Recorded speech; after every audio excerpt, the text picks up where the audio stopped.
We are following the latest out of City Hall, where everything from gridlock on the Gardner to the renaming of Yonge Dundas Square and housing will be discussed at Council today.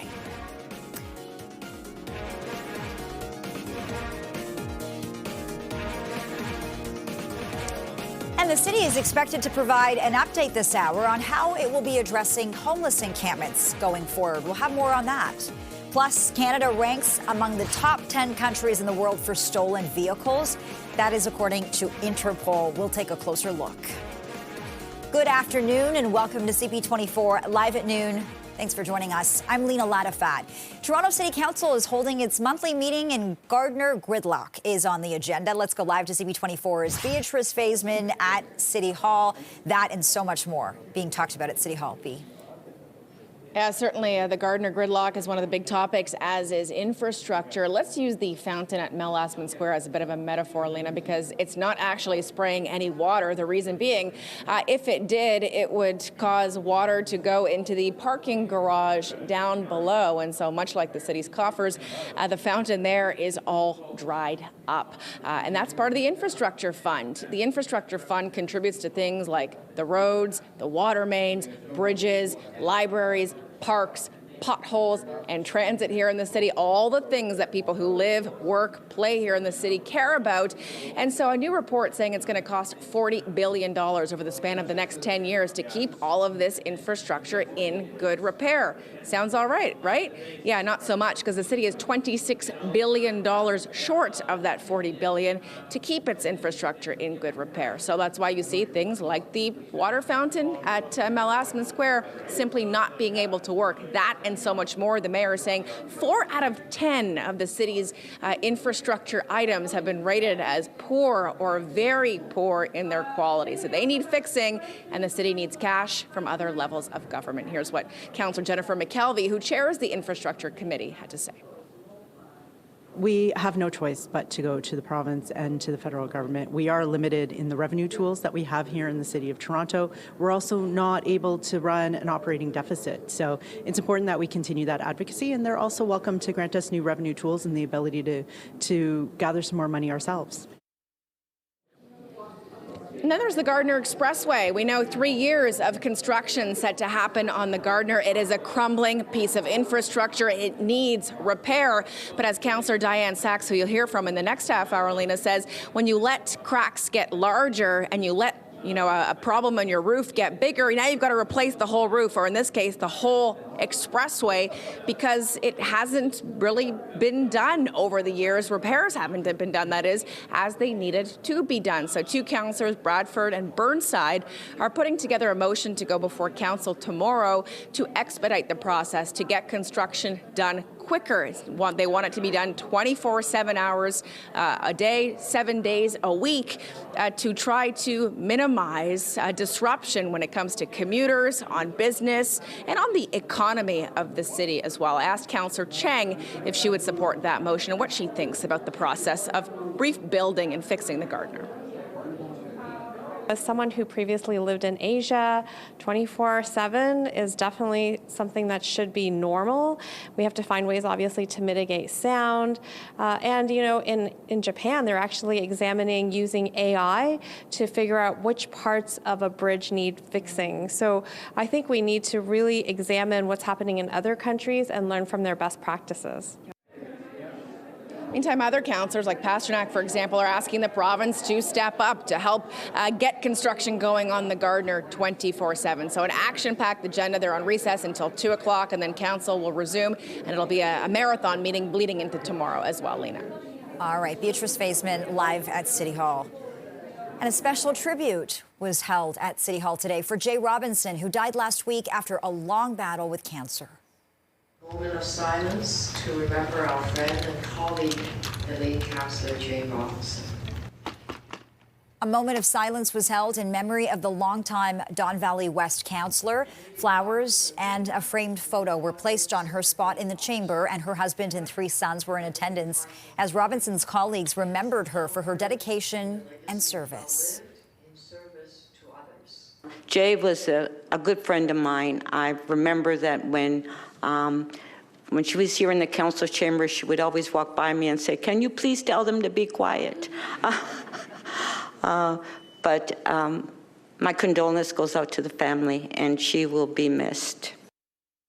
When glancing through the many initiatives Jay brought to council, there was a trend: solid support for the outdoor athletics, female participation in sports. Jay saw great value, as many of us, in supporting tennis and soccer and the protection of urban forestry. She advocated for safe roads, fighting impaired driving, and fiscal responsibility. I believe her last motion, seconded by Mayor Chow, asked council to support establishing a professional women's soccer league in Toronto. We shared a lot of important conversations and shaped me in part today, to be representing and fighting for my community, and hopefully can do it, to the degree that she was able to do it. And I say that having a little bit of a local connection. My in-laws are up there, Bayview and the 401, and they used to just rave about the customer service, which is really what our job is about, customer service that they would get from Jay Robinson and her team. I also very much bonded with Jay around her love of parks, of trees and ravines, and that beautiful Don Valley that she had in Don Valley West, that she protected fiercely and said, our ravines are living, breathing organisms in the city of Toronto. We must take better care of them. And it was her leadership that sparked and spurred council and staff to actually do that, to pay attention to these very important green spaces. Robinson represented Don Valley West since she was first elected in 2010. She held several positions over the years, including TTC chair and chair of the Infrastructure Committee. She took a leave of absence in 2019 to undergo treatment for breast cancer. She returned to work a year later, but mostly attended meetings virtually. She leaves behind her husband and 3 sons. Above and beyond everything else. The city is expected to provide an update this hour on how it will be addressing homeless encampments moving forward. The update will include details on what the city is describing as its evolving approach to encampments and supports for those experiencing homelessness. City Hall has faced pushback from unhoused people and advocates for clearing camps, with Toronto's shelter system running at capacity.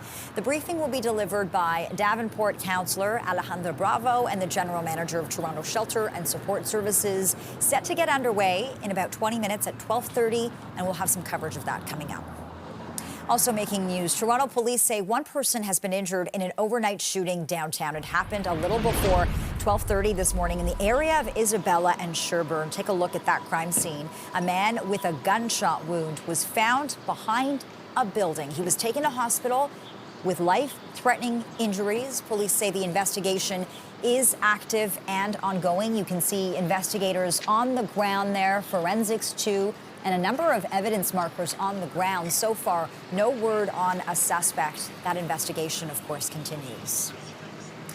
4 pro-Palestinian protesters who were accused of vandalizing a downtown bookstore have had the charges against them dropped. 11 people were charged after the Indigo at Bay and Bloor was splattered with red paint last year, and posters were put up accusing CEO Heather Reisman of, quote, funding genocide, end quote. The Crown says it is withdrawing the charges because there is not a reasonable prospect of conviction. It will proceed with the remaining prosecutions. The 7 accused are charged with hate-motivated offenses, including criminal harassment, mischief, and conspiracy to commit an indictable offense.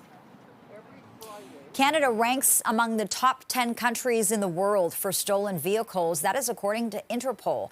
The International Law Enforcement Agency says it has identified more than 1,500 stolen Canadian vehicles across the globe since February. That is when the RCMP integrated its database for stolen vehicles with Interpol's. The agency says auto thefts are a significant revenue source for organized crime groups, and thieves are attracted to Canada's abundant supply of highly prized SUVs and crossovers.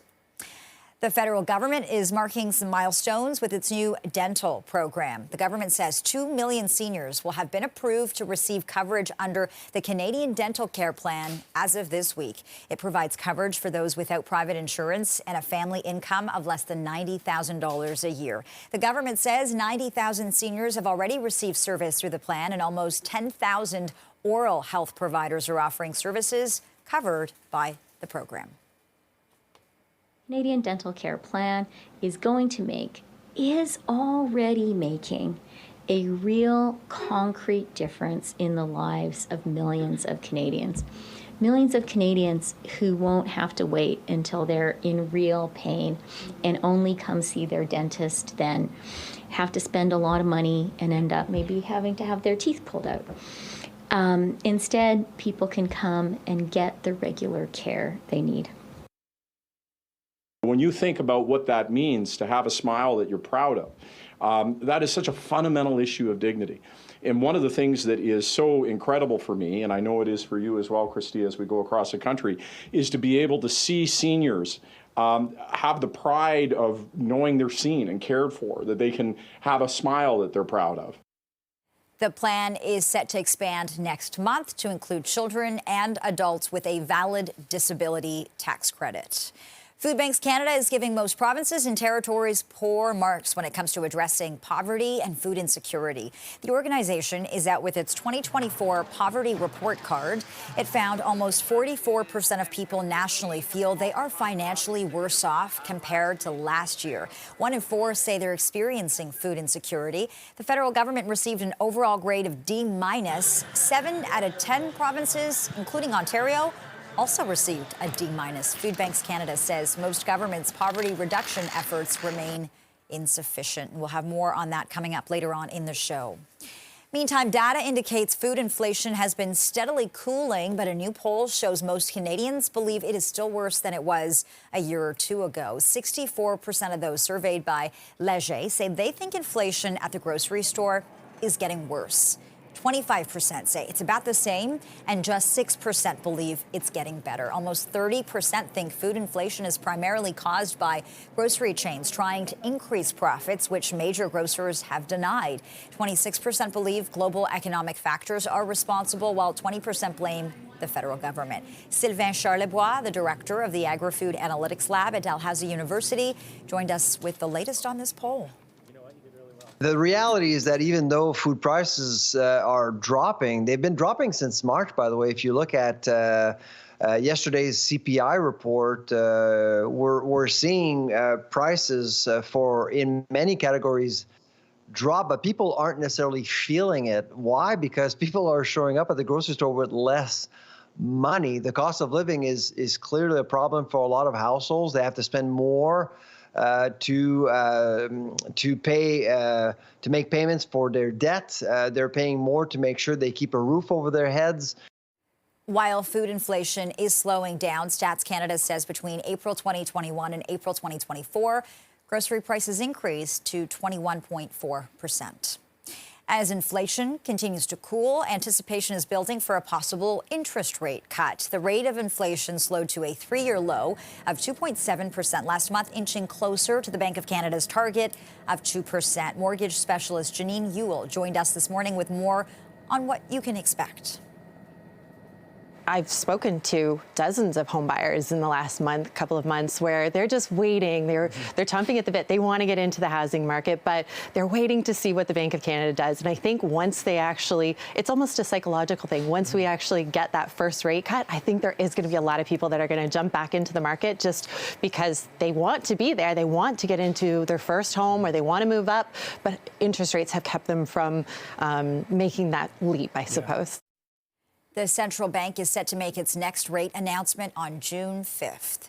Well, despite ongoing economic pressures, the majority of Canadians still plan to spend money on a trip this summer. Deloitte Canada's Summer Travel Outlook shows 74% of Canadians plan to travel within the country. Most say they will stay within their home regions rather than make a long trek. The Outlook says travelers plan to spend an average of about $2,400 on transportation and lodging. 77% of Canadians intend to spend more compared to last year. Well, coming up next on CP24 Live at Noon, several European countries have announced they will recognize a Palestinian state. We'll have reaction coming up. This is an historic and important day for Ireland and for Palestine. On the 21st of January 1919, Ireland asked the world to recognise our right to be an independent state. Our message to the free nations of the world was a plea for international recognition of our independence, emphasising our distinct national identity, our historical struggle, and our right to self-determination and justice. Today, we use the same language to support the recognition of Palestine as a state. In our opinion, this step comes at a critical hour when Israel and the occupation is trying to derail this conflict and destroy the chances to achieve peace between peoples. These countries stood up to say that the only path to peace and the only path to justice and security in this region is by granting the Palestinian people their independence, their rights, and in particular the right to self-determination. Spain, Ireland, and Norway have all announced that they will recognize a Palestinian state next week. For a closer look at this, we're joined live now by Michael Link, Professor Emeritus at Western University and former UN Special Rapporteur for Human Rights in the occupied Palestinian territory. Michael, thank you for making time for CP24. How significant is this? And from your perspective, is it largely symbolic? It's both. I think it is significant, particularly coming from three important European countries.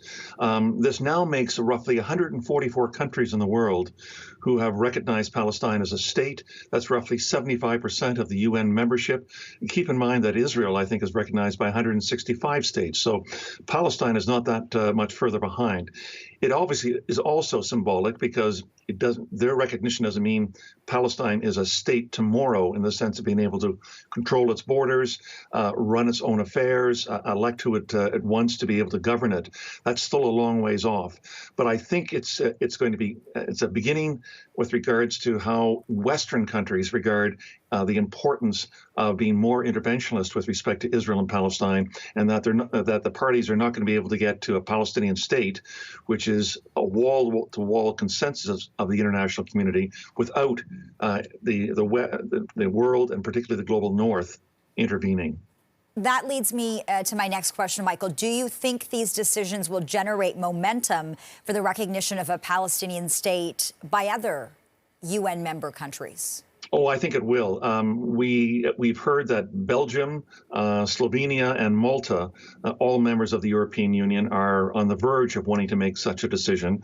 We've heard more cautious comments coming from the UK and from France. But I suspect that this kind of momentum, particularly given the fact that the Israeli government has made it very clear it will never recognize a Palestinian state, is going to actually have political impact.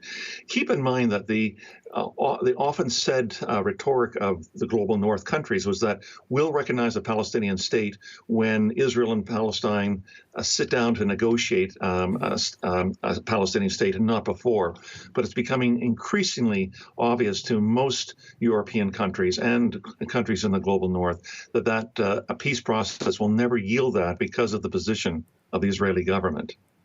Let's talk about Israel's response, because it was very quick to denounce these decisions. It's now recalled its ambassadors from these three countries, and it argues that this is a decision in favor of Hamas. Your thoughts on that?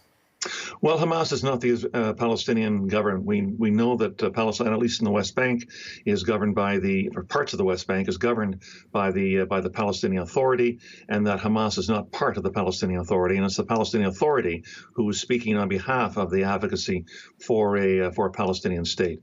When they made their comments today, the leaders of Spain and Ireland and Norway all said that the recognition of a Palestinian state will not bring about a Palestinian state, but it's one of the key factors in getting to where they want to go. And I suspect there's not much Israel can wind up doing regarding this. They can lobby and push for support coming from its chief international benefactor, which is the United States. But the United States itself, I think, is going to be relatively helpless in holding back this growing momentum to want to see a difference in the tone tone of what's going on between Israel and Palestine. Michael, I remember interviewing you back in October, and of course, so much has happened since then. And I asked you about what the path to peace looked like. I'm going to ask you that same question today, all these months later. What do you think that path looks like? Well, I think it means there's going to be no path to peace without a path to justice. And I think much of the world recognizes that the Palestinians deserve their own place on the international stage, whether that's going to be a two-state solution or it's going to be some kind of one-state solution based on democracy and the rule of law, where the 7 million Israeli Jews and the 7 million Palestinians living between the river and the sea joined together in a single state of some form. Either way, that's, I think, where we're going to wind up having peace and finally an end to this over 75-year-old conflict. And when it comes to these decisions, do you think they're going to have any bearing on the situation on the ground, the war in Gaza? Yes and no. I mean, I think Israel is obviously in command of its own decisions right now with regards to how it's going to conduct its military operations in Gaza. It knows that it has some leeway with respect to the United States, notwithstanding the disappointment that we hear sometimes coming from President Biden. But on the other hand, this increasing isolation that we're seeing with respect to Israel, obviously the announcement on Monday by the prosecutor of the International Criminal Court that he's seeking arrest warrants involving two of the top Israeli leaders, this announcement today with respect to the recognition of a Palestinian state. Israel's reputation has taken a huge hit internationally over the last 7 months, and I think it will continue to be going almost in free fall until we can see a path forward that's going to bring justice for both Israelis and for Palestinians. Michael Link, Professor Emeritus at Western University and former UN Special Rapporteur for Human Rights in the occupied Palestinian territory. Thank you for your time. Thank you very much for having me. And coming up next on CP24 Live at noon, more news straight ahead. Stay with us. Welcome back. Blue Rodeo frontman Jim Cuddy is releasing his 6th solo album next month and embarking on a cross-Canada tour. He joined us live on CP24 Breakfast to talk about his creative process and his busy schedule. I think that people closest to me and my family are maybe a little bored of the debuts. And so it's kind of amazing to, once a song becomes a song, that's the best part. But you're usually alone. And like, I gotta get this to the band or something. And then as it becomes something bigger, the whole thing's a thrill. And then you forget about what it's like to then release a record and then have the world, or you're part of the world, hear it. Blue Rodeo and the Lightfoot Band are hosting a celebration of the late Gordon Lightfoot at Massey Hall tomorrow night. The concert will feature some of the biggest names in Canadian music, including Serena Ryder, City and Colour, Kathleen Edwards, and Julian Taylor. Well, Barbie is 65 this year and is marking the milestone by honoring some of the greatest female athletes. Canadian soccer star Christine Sinclair is among 9 trailblazing women being honored with their very own Barbie. She joins tennis champion Venus Williams, boxer Estelle Mosley, and gymnast Alexa Moreno. That's me, my face. If you've got they got the headband, okay. Obviously, Sinclair, they got the gold medal, most important, right? High socks, because the cool kids wear high socks. And then my little Nike shoes, they're so cute. No, it's insane. That's what I mean. Like when I first saw it, I was like, holy moly, that's me. And tune in to CP24 Breakfast tomorrow morning for our full conversation with Christine Sinclair. It's going to be a good one. Coming up next on CP24 Live at noon, Toronto City Council is meeting today and how to deal with the Gardner construction. That is on the agenda. We'll leave you with this live look. Stay with us.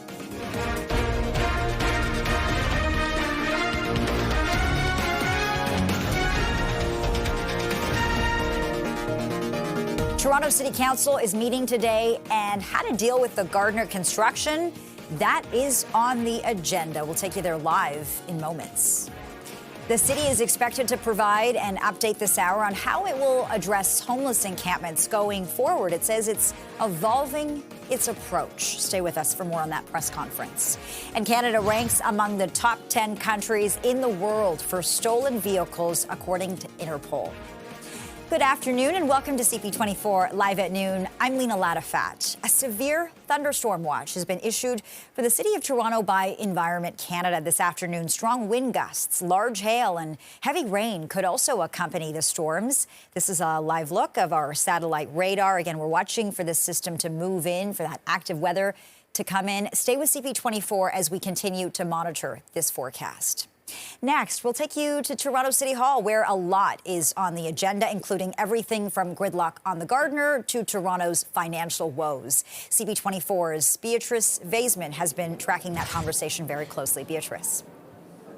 We're talking money and traffic, Lena, or lack of money and really bad traffic, things we're used to talking about here in the City of Toronto. But this is important stuff, not only for people who live and work here in Toronto, but people who come into the city to play as well. When it comes to infrastructure, this is cash that goes to pay for everything from the roads to potholes, bridges, parks, water fountains like the Melasman Square water fountain that's been broken for some time now because it leaks down into the underground parking below when the water is turned on. It also pays for libraries and transit. And so the latest report from staff is that it's going to cost about $40 billion to make sure that all of this infrastructure is in, quote, a state of good repair for the next 10 years. $40 billion. Okay, now here's the bad news. Toronto is $26 billion short. So the mayor told us last week this is something that keeps her up at night. And the reality is she and other councillors know they've got to go back to the federal and provincial governments to ask for yet more money to help backstop this $26 billion gap. As for what councillors are saying, that it's been kind of a neglectful issue over the years, and that's why some of these cities' infrastructure is starting to crumble. Here's what Councillor Diane Sachs told us. This is the direct consequence of the penny-pinching budgets of the two previous mayors, who wouldn't invest in keeping our infrastructure in good repair. And it's like everybody knows. Stitch in time saves nine. If you fix a crack when it's small, you don't then have a giant boulder. If you fix a leak in your roof when it's small, you don't then have to replace the whole ceiling. And under Ford and Tory, we didn't fix the cracks, we didn't fix the leaks, and now we are in an exponential increase in the cost of just keeping what we have from falling apart. And it's a big challenge. It's something that is falling apart and has been for quite some time is the Gardiner Expressway. So crews have started working on it over the course of the last 7 weeks. But as Councillor Brad Bradford is bringing a motion forward to get the process expedited, says it's been wreaking havoc on people's lives. Not only is it taking commuters a much longer time to get in and out of the city, it's also costing small businesses who are having trouble attracting not only employees but business to the city, and it's costing the economy of the city quite a bit as well. Time is money, and if you're wasting time in traffic, well, guess what? You're not making money. So when it comes to this motion that Bradford and Burnside are going to be bringing forward tomorrow, a lot of councillors are supporting the idea of having 24/7 construction on the Gardiner Expressway to get that work done quicker. Here's Councillor Pasternak on the Gardiner. Why isn't the province doing this work? They've already agreed to do the upload. They agreed to take over the $500 million in signed contracts. I have no idea why we're doing the work, but since we are doing the work, we've got to get it done as quickly as possible. 24/7 noise exemptions, that's the route to go. And so that motion by these two councillors is going to hit council floor tomorrow, Lena. It's going to be a meeting that's going to take place over several days. Back to you. Much for this. And let's stay at City Hall because that is where the city is now providing an update on its approach to dealing with homeless encampments. Councillor Alejandra Bravo speaking now. Let's listen. A number of people in our city are struggling to find shelter and food and housing, and this is compounded by a lack of mental health care, which only makes people who are already vulnerable more vulnerable. The City of Toronto has committed to progressively realizing the right to housing, and therefore has an obligation to treat people living in encampments with compassion and care. While there's no easy solution, providing real pathways to shelter and housing works, and meeting people's needs has already shown some positive results in our city. I'm happy to see this report come forward. It details the significant shifts we are already making away from enforcement and clearing, which only moves people from one place to the next and does not work as an approach to encampments. While there's significant public pressure to remove encampments, especially from parks, safety is the condition for removal. And people need to know why and how it's going to happen. The city's updated approach and protocols to encampments is a crucial step in making good on our commitment to progressively realizing the right to housing as a human right. And it's a key response to the Ombudsman's report. Getting this work right involves deep and ongoing engagement with those living in or having lived in encampments, as well as the people who serve them and know their needs very well. Core to the approach is providing transparent and a coordinated process to guide city staff in their work, and that means exhausting tools to connect people to indoor spaces, providing enhanced and flexible service models to respond to people's needs, and safety and shelter, safety in the shelter system. Mayor Chow and I have written to Economic and Community Development Committee with a motion to direct city staff to develop and implement key actions to increase access to safe, secure housing and shelter for people who are living outdoors, and respond to the unique housing needs of shelter seekers. And I particularly want to highlight our recommendation for a pilot program of enhanced multi-sectoral case management, support for people living outdoors, those people who have complex mental and physical health needs, and that this work be done in partnership with community serving agencies and healthcare experts. And second, we are making the request of the Government of Ontario to immediately allocate $54 million to the City of Toronto for the Year 5 administration of the Canada-Ontario Housing Benefit Program to meet demand and continue to support transitions for people living outdoors and in our shelter system to permanent housing. This is a problem for governments across the country to face the crisis of people not having a home. And for Toronto, this is another step that builds on the shelter safety study, will include an assessment of needs this fall, followed by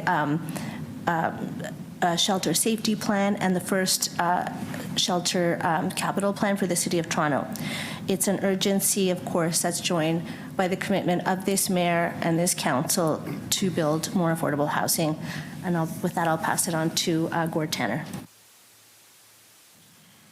Well, thank you very much, Councillor Bravo, and good afternoon, and thank you all for joining us today to hear about how the City of Toronto is enhancing and evolving its approach to encampments and supports for those experiencing homelessness. Let me start by recognizing, the hard work and compassionate work that happens every day on the streets of this city by our outreach workers, healthcare workers, nurses, volunteers, folks that go into public spaces and connect with people who are living absolutely homeless and support them to get connected to the essential supports and help that they need. So as we at the City of Toronto work to connect those to housing that they deserve, the work of these folks is critical, and we thank them for that. Encampments are a symptom of the housing affordability crisis, shelter demand that exceeds availability, and other social challenges such as the mental health crisis and drug toxicity crisis. Toronto continues to see unprecedented pressure on an emergency shelter system due to inflated costs of living, insufficient affordable and rent-geared income housing, inadequate income supports, and an increase in the number of refugee claimants arriving in the city. We're working to address each of these issues, but in the meantime, we know people continue to be at risk. In April of this past month, we had an average every day of 225 people that called us at our central intake phone service that were unable to get matched to a bed by the end of the day. As of May 5th, there were 256 encampments at 131 city-owned properties in Toronto. But this work is about people. That's why we've evolved our strategic approach to encampments. Everyone deserves a safe, affordable place to call home. And this report and the accompanying protocols are just one piece of the measures we're taking to offer certainty, help, and dignity to people experiencing homelessness and surrounding communities. As the weather warms, we often see an increase in the number of encampments in the city, and that's true again this season. This report provides a timely and much-needed update on the work we are doing to help. The nature of these challenges are changing, and we need to be changing with them. We're presenting a housing-first, human rights-based approach to support people to access indoor spaces while also addressing the needs of the broader community. There are several key pillars to this approach. The first is expanding the enhanced, focused, housing-focused outreach and support model to other encampments. It's exploring new service models for people that are living outdoors. It's about enhancing safety in our shelter system, both for our staff and our clients. And finally, it must be about increasing housing opportunities and shelter system flow. We know great success comes from... All right, hearing from officials at City Hall, the City of Toronto says it is evolving its approach to homeless encampments. This after it faced a lot of pushback from advocates for clearing camps with Toronto's shelter system running at capacity. So the city now says it will explore new models to help people on the streets and increase permanent housing opportunities. It will also work to make shelters safer. We'll have more on this throughout the afternoon. For now, we'll take a quick break. And coming up next on CP24 Live at noon, we'll take a closer look at the poverty report card issued by Food Banks Canada. Food Banks Canada is giving most provinces and territories poor marks when it comes to addressing poverty and food insecurity. For a closer look at this report, we're joined live now by Kirsten Beardsley, Chief Executive Officer with Food Banks Canada. Kirsten, thank you for making time for us. Look, this is a really grim report. Visits to food banks are up 50%. What is happening? Well, just far too many people are struggling to make ends meet, and we see that every single day at the doors of food banks. We know that people are coming to the food banks more than ever before in Canadian history. We know that more people who've never had to go to food banks are having to turn to food banks for the very first time. So we're not as surprised by some of the findings in the report, but it does paint a very concerning picture of how many people right across this country are just struggling to make ends meet. And you're also grading governments on how they are addressing food insecurity and poverty. You've given the federal government a D-. The province of Ontario also receiving a D-. That's almost a failing grade. Can you walk me through that? Sure. So, this isn't a report card you'd want to bring home to your parents, that's for sure. Most jurisdictions across the country, most provinces, and as you said, the federal government are getting a D-. And that's because so many people are struggling. So we've looked at a number of different measures to create this report card. So we're grading them across, people's experiences of poverty, material deprivation, and we're also looking at legislative progress. So I think of this report, quite frankly, as an offer to government. We're not just saying, hey, things are really bad. We're also laying out policies that they can implement to talk about or to address the issue. So it's not just the problem we're offering, we're also offering the solution. And let me pick up on that, this offer to the government, this looking at a solution-based approach. You have made 27 recommendations for local governments. What do those look like? So at the federal level, they got a C on legislative progress. So it wasn't a terrible grade because there was investments in housing. But we know that those investments will be felt in the long term. And we're seeing the urgent need today. And so what we're not seeing federally is investments in people today so that they have more money so that they can go to the grocery store and not the food bank, for example. At the provincial level, what we're seeing universally is a lot of lack of commitment, a lack of urgency, as I've said. And so provincially, governments have an opportunity to invest in housing. They have an opportunity to look at their social assistance and disability program rates and index those to inflation and really just lay out a plan, make poverty reduction a priority for your government, put it in a plan, set targets, and then be accountable to the people in your province to meeting those targets. Make it a priority. And unfortunately, we're not seeing it as a priority in many places across Canada. Kirsten, I have to sit up here and talk to our viewers a lot about numbers and stats and reports, but I always remind people that people are not stats. There's stories behind these numbers. So can you paint a picture for us? How hard is it to live in this country right now and try to just get by? And I thank you for that. And I get a little bit emotional because that's what I have to remind myself of that. And food bankers see the reality. I mean, we look it in the face every single day. This is not just, 2 million visits to food banks every month. This is parents who are skipping meals so that their kids can go to school with food in their stomachs. This is seniors who never thought that they would be the type of person to turn to their community for help, having to make that difficult phone call to the food bank.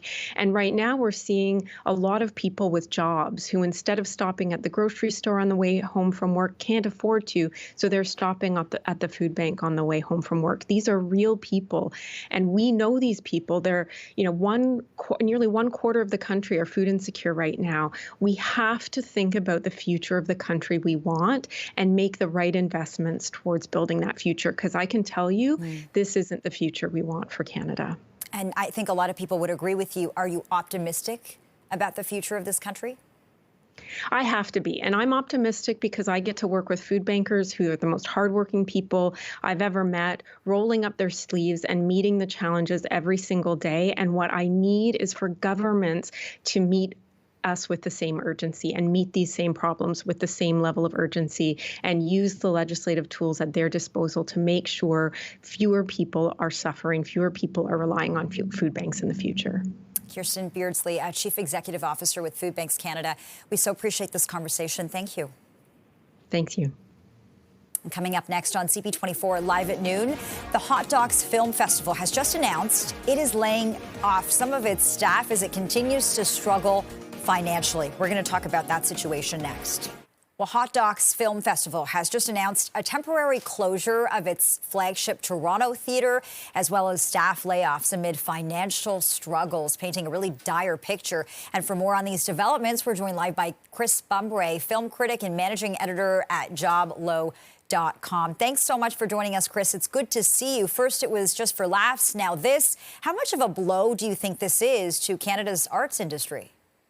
Pretty huge. I mean, it's funny. There was a big expose that came out today on Deadline, one of the leading industry websites, which was basically saying that, film festivals and festivals in general the world over are going through a pretty tough time right now. I mean, at Cannes this year, they really pulled back a lot on the red carpet kind of stuff. And the staff actually is apparently trying to unionize, which is also happening right here in Montreal at the Fantasia Film Festival, pretty big genre fest. What's happening with Hot Docs, though, is a completely different, beast, I think, because there's been accusations of a toxic workplace. Yeah. It's never been something that was necessarily a moneymaker, but it was always very good for the kind of the artistic side of Toronto, right?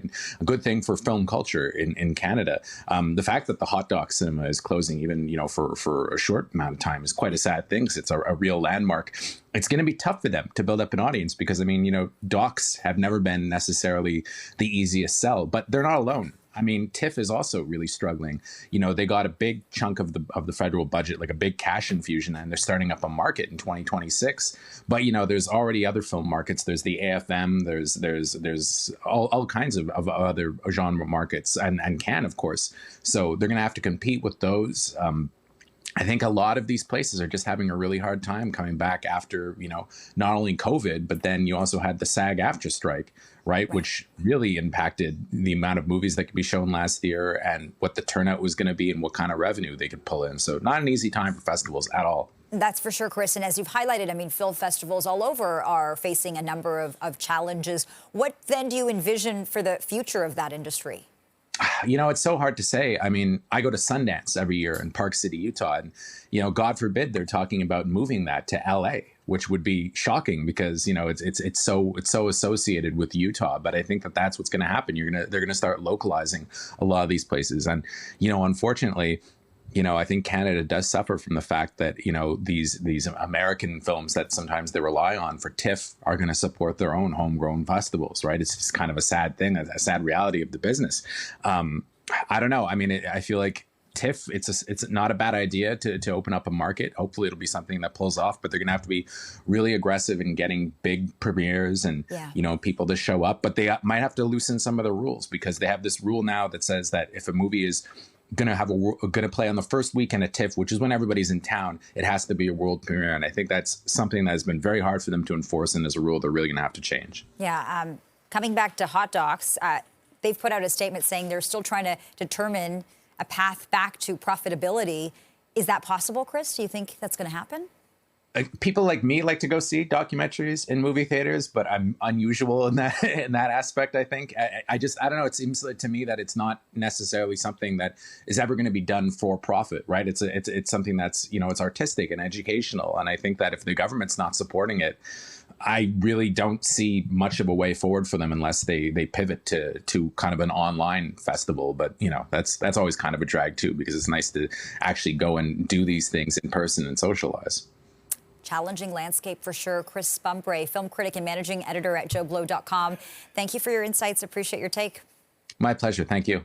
And thank you for watching CP24 live at noon.